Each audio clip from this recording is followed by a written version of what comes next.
Assalamualaikum warahmatullahi wabarakatuh.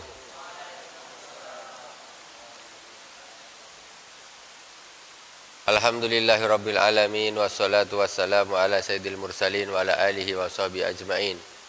Subhanaka la ilma lana illa ma 'allamtana innaka antal alimul hakim. Rabbi shrah li sadri wa yassir li amri wahlul 'uqdatam min lisani yafqahu qawli. Allahumma salli ala sayyidina Muhammadin tibbil qulubi wa dawaiha wa afiyatil abdani wa shifaiha wa nuril absari wa diyaiha wa ala alihi wa sahbihi wa sallim. Jamaah salat fardu maghrib Masjid Al-Hikmah PN, perusahaan negara. Perusahaan negara, Pak? Betul? Oh, perusahaan negara. Perusahaan negeri sajalah, bagus lagi. Yang dirahmati Allah Subhanahu wa taala, kaum muslimin dan muslimat di mana saja berada yang dirahmati Allah Subhanahu wa taala. Semoga Allah Subhanahu wa taala selalu menjaga iman Islam, istiqomah dan kesehatan kita, zahir dan batin. Pada malam hari ini kita melanjutkan kajian kita yaitu kitab Risalatul Mu'awanah yang ditulis Al-Imam Sayyid Abdullah bin Alawi Al-Haddad. Kalau kita bicara masalah tasawuf, ini dia tasawuf. Ini namanya tasawuf. Jadi kita nih ikut kata Imam Syafi'i. Kata Imam Syafi'i, man tafaqqaha bila tasawufin tafassaq, kata Imam Syafi'i. Barang siapa yang belajar fikih, dia tak mau belajar tasawuf, dia akan fasik nanti. Dia nak apa dia mesti kita bilang ni, nak ngakal-ngakali Allah Subhanahu wa taala dengan ilmu fikihnya. Dah saya terangkan kemarin. Di antaranya dia mengelak zakat, nunggu haul 40 kambing kurang 1 hari, besok mesti bayar. Sekarang sembelih saja, besok jadi tak bayar. Niatnya supaya tak bayar zakat. Secara fikih betul, tapi secara tasawuf salah luar biasa karena dia lari dari zakat. Seperti itu. Atau orang-orang yang khelah seperti orang Yahudi. Orang Yahudi ini diharamkan pada mereka itu lemaknya hewan. Lemaknya hewan tuh, yang kuning-kuning tuh, ada orang bilang gajih. Nah, tuh lemaknya tuh, itu bagi orang Yahudi itu haram. Tapi orang Yahudi ini dia pandai dia, nah apa akal-akalan sama Allah Subhanahu wa taala. Akhirnya lemak itu dikumpulkan dia, dimasak. Lemak itu kalau dimasak jadi apa dia? Jadi apa? Jadi minyak. Takkan hanya di tahu. Jadi minyak lah, ya kan? Lemak itu ketika dimasak dia jadi minyak. Akhirnya minyaknya itu yang dipakai dia, yang dimakan untuk ini, untuk itu. Nah, untuk makan roti, untuk makan ini, goreng ini. Kata dia, kami tak makan lemaknya, kami kan makan minyaknya, kata dia. Yang haram kan lemaknya. Nah itu contoh. Riba diganti nama bunga. Mama contoh. Kalau bunga halal tak? Bunga. Kalau bunga melati dimakan boleh tak? Boleh. Bunga, siapa nak makan bunga melati? Makanlah. Silakan, halal. Yang tak boleh tu bunga bang. Kalau bunga melati boleh. Tuh. Nah, jadi itu diantaranya. Sebaliknya Imam Syafi'i mengatakan, wa man tasawwafa bila tafaqquhin tazandaq. Siapa yang belajar tasawuf tanpa fikih dia akan jadi orang zindik, kafir zindik. Tapi sama orang enggak bertanggung jawab, katanya tengok Imam Syafi'i bilang, wa man tasawwafa faqad tazandaqa. Barang siapa yang bertasawuf maka dia telah kafir zindik, kata Imam Syafi'i. Dibuang dia kata-kata bila tafaqquhin. Man tasawwafa, kata Imam Syafi'i, man tasawwafa bila tafaqquhin. tazandak. Barang siapa belajar tasawuf tanpa belajar fikih, dia akan jadi kafir zindik. Jadi ada kata tanpa belajar fikihnya dihapus, sama mereka ini dihapus. Tak dicantumkan kata mereka. Imam Syafi'i bilang, barang siapa yang belajar tasawuf, maka dia jadi zindik, kafir zindik. Jangan belajar tasawuf. Kenapa? Imam Syafi'i bilang, kalau kau belajar tasawuf, kau jadi kafir zindik. Lah sudah. Nih Imam Syafi'i bilang, padahal di situ ada yang dihapus, yaitu bila tafaq. Kan jauh sekali. Siapa yang belajar tasawuf tanpa fikih, dia akan jadi kafir zindik. Makanya fikih wajib dilakukan. Repotnya kenapa? Kalau orang belajar tasawuf tok jadi kafir zindik, yaitu tadi. Kita ibadah ini kan nyembah Allah. Nyembah itu kan artinya ingat katanya. Di antaranya. Jadi yang penting itu ingatnya, bukan gerakan gini-gininya tuh. Apa artinya orang sholat katanya. Tapi entah kotaknya kemana-mana. Bagus, saya ini. Tapi saya ingat Allah gini-gini. Akhirnya dia tak sholat. Tasawuf tanpa fikih namanya itu. Lah kita, sekarang nih, ini perkara apa namanya? Diambil salah satu tak bagus. Maksudnya kalau diambil salah satu masih selamat yang ambil fikihnya saja. Maksudnya masih lebih selamat. Jadi istilahnya dia sholatnya pun entah macam mana, atau yang penting absensi. Tapi yang ini tak sholat kan itu tentu tak selamat. Yang betul ini fikihnya dijalankan, tasawufnya juga digabungkan gini. Jadi engkau tuh sholat tapi khusyuk, ingat sama Allah, tidak ngelamun. Itu dia. Sholat itu bukan, kalau cuma hanya ruku sujud, senam namanya. Orang sholat itu kan namanya ingat. Sholat itu kan namanya fadhkuruni adzkurkum. Ingatlah kepadaku maka aku akan ingat kepada kalian. Orang sholat itu mesti harus ingat sama Allah. Kalau tidak ingat, ini bahasa tasawufnya. Jadi macam orang senam, tapi kalau bahasa fikihnya itu udah sholat namanya. Walaupun Allahu Akbar mikir pasar, rakaat 2 mikir sekolah, rakaat ketiga bisnis, rakaat keempat mikir utang, 4 rakaat 4 masalah dipikirkan. Ini secara fikih dah sholat namanya, sudah fikih. Tapi secara tasawuf tidak. Sholat itu disebut sholat apa yang dia khusyuk saja, itu baru disebut salat. Makanya antara fikih dengan tasawuf ini harus digabungkan. Itu masalahnya.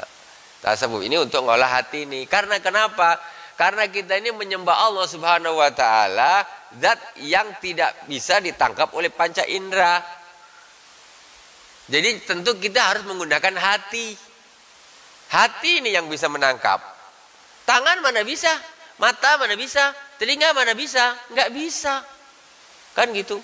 Kalau orang nyembah patung gampang. Hidung dia nampak. Pegang gini bisa. Tepuk kepalanya. Puk gitu bisa. Nampak dia. Nyembah patung. Kan? Nampak. Kita ini Allah Subhanahu wa ta'ala nyembah zat yang kita tidak bisa tangkap dengan panca indera. Yang dia bisa kita tangkap dengan hati. Makanya ini kita harus diolah hatinya. Kalau enggak ya jadi istilahnya ya kayak orang senam aja jadinya. Ya, senam. Pagi kenapa 2 rakaat? Karena pemanasan. Kan? Kalau orang main bola kan langsung lari jauh, kram ya. Jadinya macam gitu jadinya. Ini kita pakai bahasa tasawuf. Tapi secara fikih nak ngelamun dari awal sampai akhir pun itu tetap sah sholatnya dan sudah gugur kewajibannya. Tapi kita sekarang tidak itu yang kita bahas. Kita ini harus naik ke atas lagi. Bukan kita bilang tak usah sholat, tidak. Makanya kadang-kadang begitulah orang yang terlalu tasawuf pun akhirnya dia pikir gitu, orang tuh apa guna dia sholat. Sholat pun dia tak khusyuk. Bagus saya. Kita khusyuk terus nih, kita ingat sama Allah nih. Dia merasa betul. Jadinya tambah tak sholat. Nah begitu. Ini yang kita belajar sekarang ini adalah tasawuf. Macam mana kita ini, ibadah kita ini bisa pakai hati. Ibadah kita pakai hati. Karena Tuhan kita, Allah Subhanahu wa ta'ala itu hanya bisa kita tangkap. Bisa kita tangkap dengan hati. Maksud kita ini kan, dengan hati. Dengan mata kita tak bisa, dengan telinga tidak bisa, dengan tangan tidak bisa. Itu. Jadi orang-orang terdahulu itu fokusnya kepada hati, bukan kepada zahir. Kita sampai kepada faslun walaika ya akhi bi muraqabatillah.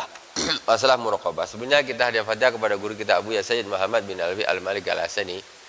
dan kepada musannif kitab Sayyid Abdullah bin Ali Al-Haddad Ahmadanallahu bimadadin, terus juga kepada guru-guru kita semua, masyayikh kita semuanya di pesantren, juga guru-gurunya guru kita sampai baginda Rasulullah sallallahu alaihi wasallam.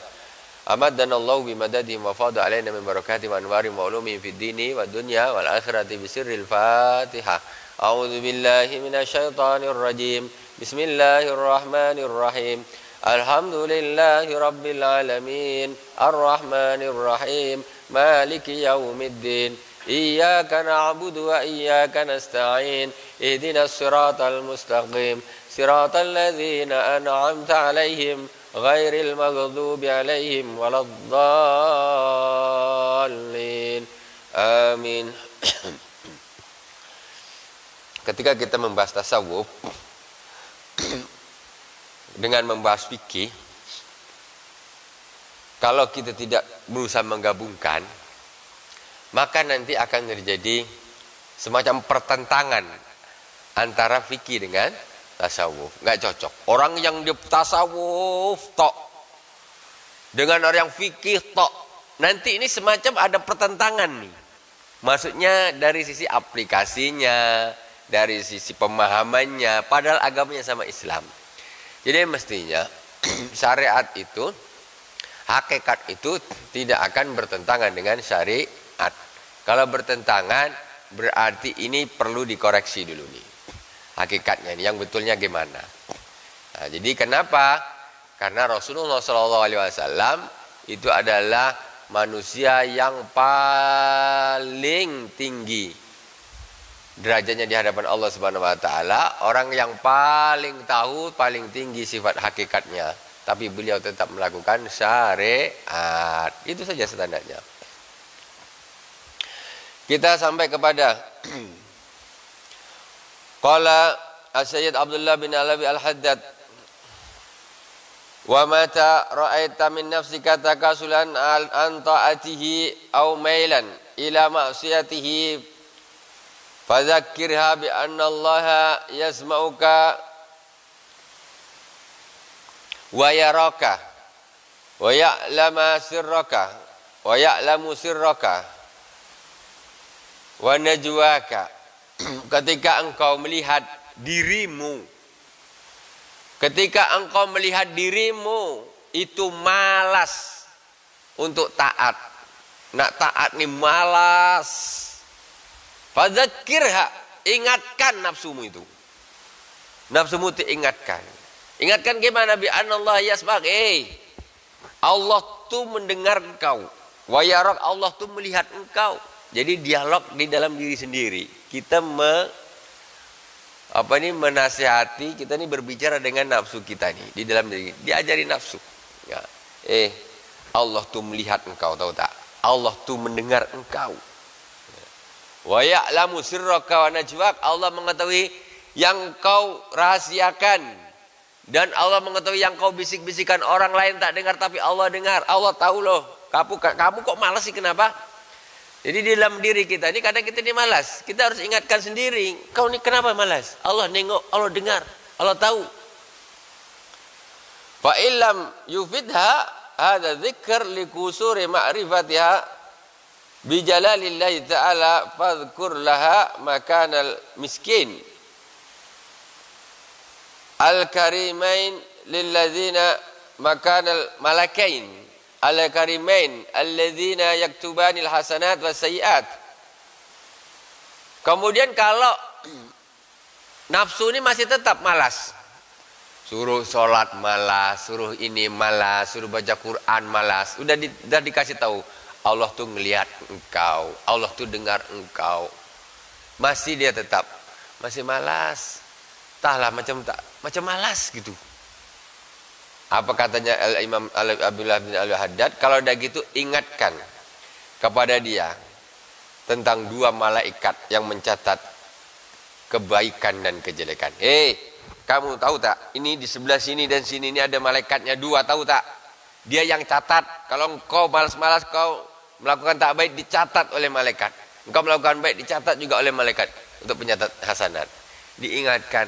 Kadang kita ini tak mau mengingatkan, jadi kita lupa. Jadi ingatkan diri sendiri. Ini ada malaikat nih kanan kiri. Ada bu sebelah kanan sebelah kiri tuh? Ada. Kita ke pasar ada. Kita pergi undangan ada. Kita duduk sedang ngobrol ada. Semuanya kemana kita pergi dia ada. Tapi kita lupa. Kalau pas nak tengok-tengok tak ada orang, tak ada orang katanya. Tak ada orang. Sebelah sini tak nampak, lupa. La haula wala quwata illa billah. Kalau umpamanya Allah Subhanahu wa taala menampakkan malaikat raqib dan atid ini kira-kira macam mana agak kita.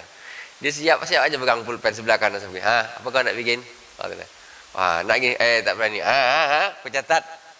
Nih ini namanya iman kepada malaikat. Siapa yang beriman, dia iman kepada malaikat raqib dan atid, dia akan selalu merasa, aku sekarang ini bersama dua malaikat yang mencatat amal baik dan amal burukku. Nafsu, jangan malas-malas kau dicatat nih, dicatat ini amalmu bagus tak bagus. Ingatkan lagi kalau masih tetap malas. Ini cara menghilangkan kemalasan dalam ibadah. Ingatkan diri sendiri, gitu. Kita kalau ikut malas memang tak ada habisnya. Nanti kalau dah mati baru tahu kalau malas itu ternyata tidak ada gunanya sama sekali. Selagi masih di dunia malas memang setan. Nafsu memang sukanya begitu. Nafsu sukanya bermalas-malasan. Nafsu kata nafsu. Hari ibadah tuh hari esok, hari kerjanya tuh hari esok. Hari ini hari libur katanya. Sampai besok hari ini kan hari kerjanya besok, sekarang ini masih libur. Sampai besok gitu lagi. Besok baru mulai. Kapan nak dibaca Quran? Besok lah insyaAllah. Besok lah. Tiba besok insyaAllah. Tiba besok tahu-tahu. Inna lillahi wa inna ilaihi raji'un. Telah meninggal dunia ibu. Siapa? Baru kau nak besok lagi tak ada cerita. Kata malaikat raqib atid cuma PHP saja kata dia. Janji aja nak baca Quran. Kapan nak baca Quran nak dicatat. Tak baca-baca. Tak jadi. PHP. Pemberi harapan palsu. La haula wala quwata illa billah. Tak usah malas bu. Malas tu harus dilawan memang. Tak bisa. Kita ni harus berkelahi dengan diri kita sendiri. Kau ni tak apalah. Besok kau disiksa kau pun kena juga. Bukan apa. Kan gitu. Kita ni antara iman kita ni dengan nafsu ni berlawan ni. Kalau besok kira-kira, naudzubillah, jangan sampai. Orang yang disiksa itu, apa kira-kira yang disiksa cuma nafsunya aja. Ya semua hanya kena. Makanya engkau jangan enak sendiri, engkau malah malas. Aku kena juga nanti disiksa di akhirat. Nah, jadi kita ini harus ada dialog antara dua ini. Nah, kau nak lanjut. Dikira nafsu itu tak bisa masuk neraka. Yang paling sakit tuh nafsu, ya kan? Nafsu itu paling sakit. Ketika disiksa tuh nafsu paling sakit. Jangankan gitu nafsu, namanya nafsu. Dia menginginkan sesuatu, dia tak dapat aja dah sakit. Itu nafsu. Apalagi sampai disiksa. Terus, watslu alaiha idh yatalaqal mutalaqiyani 'anil yamini wa 'anil shimali qa'id. Ma yalfidhu min qawlin illa ladaihi raqibun 'atid. Jadi dikatakan di sebelah kanan dan di sebelah kiri ini ada dua malaikat. Apabila dia mengucapkan satu perkataan, maka di situ ada malaikat raqib dan malaikat atid. Kalau yang kau ucapkan tu baik, a'udzubillahi minasyaitonirrajim, bismillahirrahmanirrahim, catat. Kalau sini yang keluar kaki 4, kaki 5 masuk tak? Kaki 5 kalau ngobrol-ngobrol tak betul masuk juga kaki 5. Ngobrol tak betul ini maksiat di kaki 5 masuk juga, bukan kaki 4 aja. Ini sebelah sini catat. Jangan macam-macam. Quran tu. Fa illam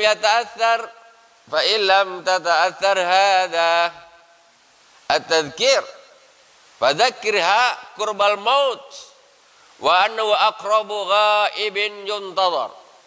Kalaulah sudah dibilang kau ni degil, di sebelah kanan dan kiri ni ada yang nyatat, ngapa kau tetap malas? Tetap dia degil. Okey, tetap tidak memalas. Kata Imam Syafi'i, kalau dia begitu masih dia bandel tetap bermalas-malas, fadzakirha qurbal maut, ingatkan padanya kalau mati itu sebentar lagi.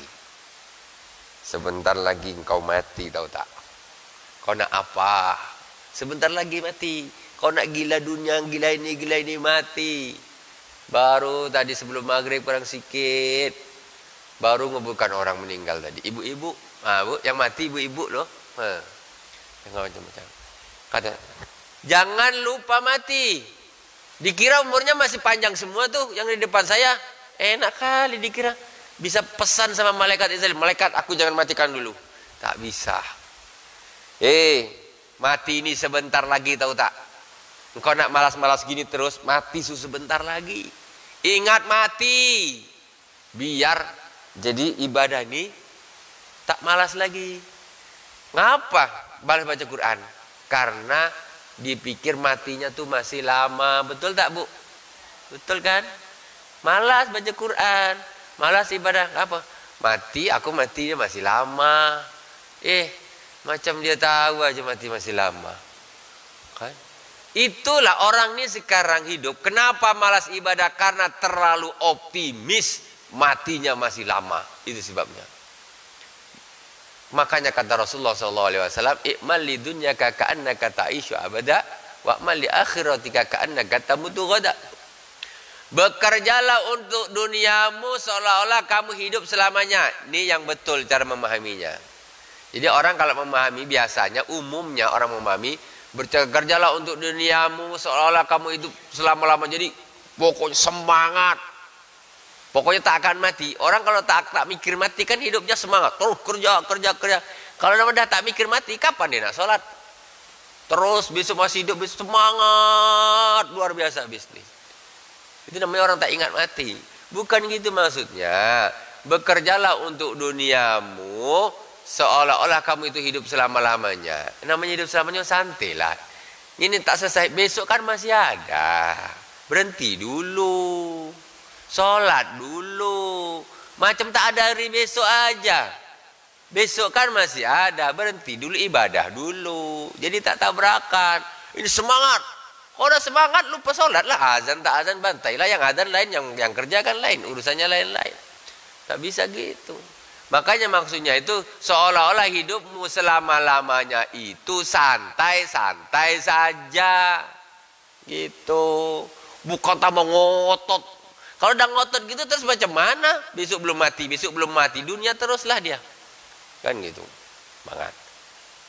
Jadi santai. Besok masih ada, berhenti dulu. Sholat dulu. Sholat duha dulu. Besok ini nih. Kalau enggak gitu semangatnya kebablasan. Wa amali akhiratika ka'annaka tamutu ghada. Dan beramallah untuk akhiratmu seolah kamu besok pagi mati. Ibu-ibu, umpamanya ibu-ibu tadi baru pulang cek di RSBT. Kata dokter RSBT, ibu ini diprediksi umurnya tinggal 1 minggu.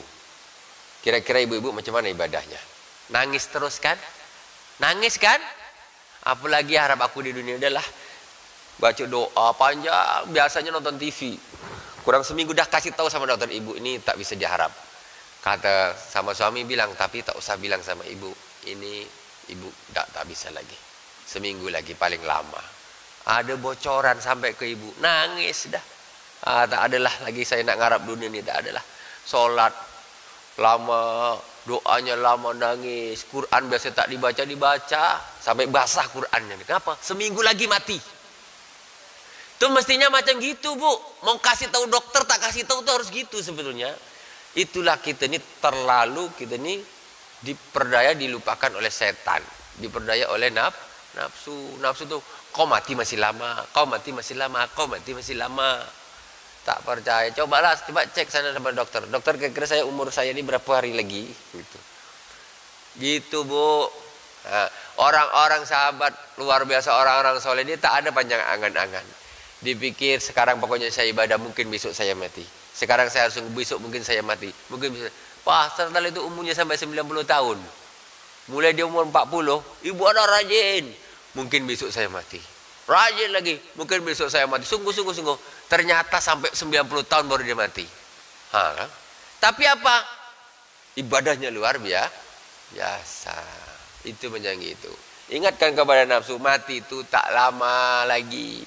Kata beliau, wa anu aqrabu ghaibin yuntazar. perkara yang gaib yang paling dekat dengan kita itu adalah kematian. Tak ada lagi. Surga, neraka nanti, mizan nanti, hari kiamat nanti. Yang paling dekat dengan kita itu adalah kematian. Kalau orang dah mati, selesai. Walaupun dunia ini mau 3.000, 4.000, 10.000 tahun lagi masih ada, tapi limit kita sudah habis, nggak bisa nambah ibadah lagi. Kau nak jadi penjahatnya di situ, nak jadi orang soleh ya di situ, kau dah mati, limit dah habis. Tak ada urusan dengan dunia orang lain. Mungkin besok bu, setelah orang periode kita ni entah, mungkin tak tahulah di entah 100, 200, entah 1000 tahun dunia ini kita pun tak tahu. Orang beragak-agak aja. Mungkin orang nanti sepeda motor ni tak meleket di aspal, terbang sepeda motor. Mungkin begitu. Tapi kita sudah tak usah mikir ke sana lagi. Kita yang jelas orang ini hidup untuk akhirat. Macam mana? Makanya selalu ingat mati. Yang repot ni dah tua, tak ingat mati. Ini yang susah ni. Pergi ke kubur, ngantar orang meninggal, tengok mayat di kubur, dia senyum-senyum aja. Tak ada teringat nak mati. Besok engkau masuk situ. Astagfirullahaladzim. Keras hati namanya itu, Bu. Kenapa? Al-Qur'annya tak dibaca. Zikirnya malas. Jadi melihat hal-hal di depan ini yang mestinya dia bisa jadi pelajaran, tapi hati ini nolak. Sama sekali nggak ngaruh. Nggak ngefek. Ngapa kok kita tak bisa ngambil? Mata ini keras. Tengok hal-hal yang bisa jadikan pelajaran, ini nggak ada apa-apanya. Mestinya nengok nangis, ini tidak. Tapi lupa. Ingatkan diri kita ini akan kematian yang sudah dekat. Ibadah. Ibadah. Jangan malas, jangan malas, jangan malas. Wa khawwifha hujumuhu ala ghurratin wa annahu matanazala biha wa hiya ala halatin ghairi mardiyatin tanqalibu bi khusran la akhira lahu fa illam yanfa'ha. Terus katakan kepada nafsu ini, kamu kematian itu akan datang dengan tiba-tiba. Kematian itu akan datang dengan tiba-tiba. Jangan sampai nanti pas datang kematian itu kau sedang bermalas-malasan. Maka engkau akan jadi orang yang rugi yang tidak akan pernah ada akhirnya. Pas malas. Kau tahu-tahu kematian itu datang dengan mendadak. Malaikat Israel itu dia tak ngasih apa namanya ini, rencana kematian gitu tuh tak dikasih tahu dulu. RUU-nya tak dikasih, langsung mati aja. Kalau adalah kabar 40 hari sebelum kematian, ada kabar engkau 40 hari lagi mati. Kita bisa siap-siap tuh. Kita siap-siap habislah tuh pokoknya. Kalau orang dah tahu mati gitu, astagfirullah, tak mikir bisnis, tak mikir ini, tak ada lagi. Apalagi dah tinggal seminggu lagi. Alah, nak mikir arisan lagi masih berapa bulan lagi dapat, tahun depan baru dapat arisan masih dipikirkan. Orang kalau dah mati tahu dia arisan 5 juta tapi nanti dapatnya bulan depan, Bu. Kata dokter seminggu lagi dia mati. Masa dia pikir macam mana, siapa yang nak ambil duit aku lagi? Mana ada dia pikir gitu. Dia sudah galau mikirkan aku seminggu lagi mati. Bantai kalau duit ambil lah. Begitulah orang kalau sudah ingat mati. Dia tak gila dunia.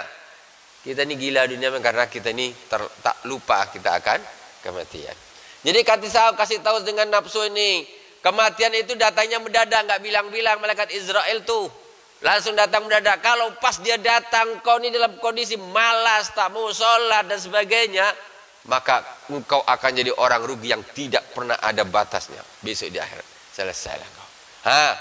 Masih malas juga. Gitu. Jadi memang kita ini mengajak dialog dengan nafsu itu. Kita pikirkan. Gitu. Kayak seperti itu. Sekarang orang bingung nak ngegulkan paslon, tapi dia tak bingung nak ngegulkan diri dia ke surga. Macam mana coba perjuangan dia, semangat dia nak ngegulkan paslon tu biar duduk di kursi, dia ngegulkan dirinya dia supaya bisa duduk di surga. Semangatnya sama. Tak tahu hujan, tak tahu panas, kelahi dengan orang, kelahi. Tak usah gitu. Kita ni hidup untuk mati. Itu yang harus kita pikirkan. Jangan kita terpedaya oleh dunia sehingga kita lupa akan mati. Wa illam yanfa'a hadha at-takhwif fadhkur laha ma wa'adallahu man ata'ahu min ats-tsawab al-'azim wa ma tawa'ada bihi min usatin min al-'adzabil alim. Kalaulah nafsu tu jadi kasih tahu macam gitu, kau sebentar lagi mati, jaga-jaga. Malaikat Israel tak bilang-bilang kau nak mati, jangan sampai ketika dia datang kita sedang dalam keadaan yang malas, lalai. Na'udzubillah summa na'udzubillah. Berapa banyak orang yang mati dalam posisi yang buruk. Dia pikir matinya masih lama, tahu-tahu hari itu dia mati. Masih malas, masih belum rajin, masih ibadahnya kocar-kacir, tapi dah dijemput oleh malaikat Israel. Berapa banyak orang itu. Jangan sampai kita macam itu. Nah, itu maksudnya gitu. Rajinlah, kita mulailah sekarang, ya. Yang malam-malam kita buang sifat malas itu habis jauh-jauh. Kalau memang seperti itu, kok masih tidak bermanfaat, fadhkur laha ma wa'adahallah. Jadi sebutkan, kalau memang masih ingatkan kepada hati itu, kepada nafsu itu, engkau ingat Allah Subhanahu wa taala menjanjikan surga bagi orang yang taat. Allah akan menyiapkan neraka bagi orang-orang yang maksiat. Engkau nak taubat tidak? Nanti di sana tuh ada neraka. Kau nak baik tidak? Kau nak taubat tidak? Ingat, kau nak terus macam gini sampai mati, jahanam kau, neraka jahanam kau dapat. Diingatkan, nasihati diri sendiri, tanyain dulu nafsu ini, dinasihatin sendiri. Kemudian, wa kullaha ya nafsu ma ba'dal mauti min musta'tabin wa ma ba'da dunya min daril illa jannah amin nar. Hei nafsu, tidak ada sesuatu setelah mati kecuali nanti di situ ada dua tempat, ada dua negeri, yaitu surga dan neraka. Nanti kalau orang sudah mati di akhirat ini cuma ada dua pilihan saja, surga atau neraka. Fakhtari li nafsik in syi'ta, kau pilih sendiri. Kau pilihlah. Kau nak pilih surga ke nak pilih neraka, pilihlah. Kalau kau nak pilih neraka, kau malas-malaslah teruslah malas kau sampai mati. Kau pilihlah neraka tu. Tapi kalau kau nak pilih surga, tentu hari ini kau jangan malas lagi. Kau ibadah yang betul. Kau ibadah yang betul. Kau pilih sendirilah. Pokoknya besok di akhir tu cuma ada dua tu. Kau pilih. Terserah kau dah. Aku dah tak bisa cakap lagi. Terserah kau lah. Kau nak pilih mana pantai lah, pilihlah. Kau nak pilih neraka, sudah lanjutlah gitu. Tak usah taubat, lanjutkan. Kata kalau kau pilih surga, maka kau harus menjadi taat. Ta'atan takun akibatu al-fawz wal ridwan wal khulud fil fasil jinan. Sedangkan kalau orang taat, kalau engkau taat, maka engkau akan menjadi orang yang mendapat kemenangan dan keridhaan dari Allah Subhanahu wa taala dan kekal di surga. Kekal di surga. La haula wala quwata illa billah. Kita nih, iman kita memang harus dikuatkan. Kalau kita berbicara masalah surga dan neraka, sedalam apa sih iman kita kepada surga sama neraka? Sedalam apa? Apa cuma percaya sama surga? Percaya. Percaya sama neraka? Percaya. Sudah masuk ke sini belum? Apa segini? Segini. Kalau percaya memang neraka tuh macam percayanya kita dengan penjara di lubuk semut, di teluk air. Percaya tak di teluk air tu Bu, dekat Masjid Darussalam tu ada penjara. Orang-orang yang degil-degil masukkan ke situ. Percaya tak? Percaya kan? Percaya. Percaya besok ada neraka? Mana lebih percaya, penjara di dunia ini sama neraka di akhirat? Kita bisa ngukur sendiri tuh. Kalau kita yakinnya tuh dengan neraka itu luar biasa, ya Allah. Luar biasa. Macam mana kita nak malas, nak bermaksiat kepada Allah Subhanahu wa taala? Tapi itu perjalanan, ya. Perjalanan nanti Allah Subhanahu wa taala begitu iman kita ditingkatkan, ibadah kita ditingkatkan. Insyaallah Allah Subhanahu wa taala akan memberi kita satu yang sebagaimana diberikan oleh para aulianya. Jadi imannya tuh betul-betul macam surga neraka ini sudah macam nampak di depan matanya. Luar biasa. Ya, jadi tidak ada keraguan lagi. Para aulia tak ada ragu-ragu lagi. Kalau kita macam mana nih keraguannya? Kemudian fa in syi'ta maksiyatan yakunu akhiruha al-khizy wal hawan wasakhat wal harman wal habas baina tabaqatin niran. Maka kalau engkau memilih maksiat, tetap kau pilih maksiat, maka akhirnya adalah kehinaan dan murka dari Allah Subhanahu wa taala dan terlindungi dari rahmat Allah Subhanahu wa taala.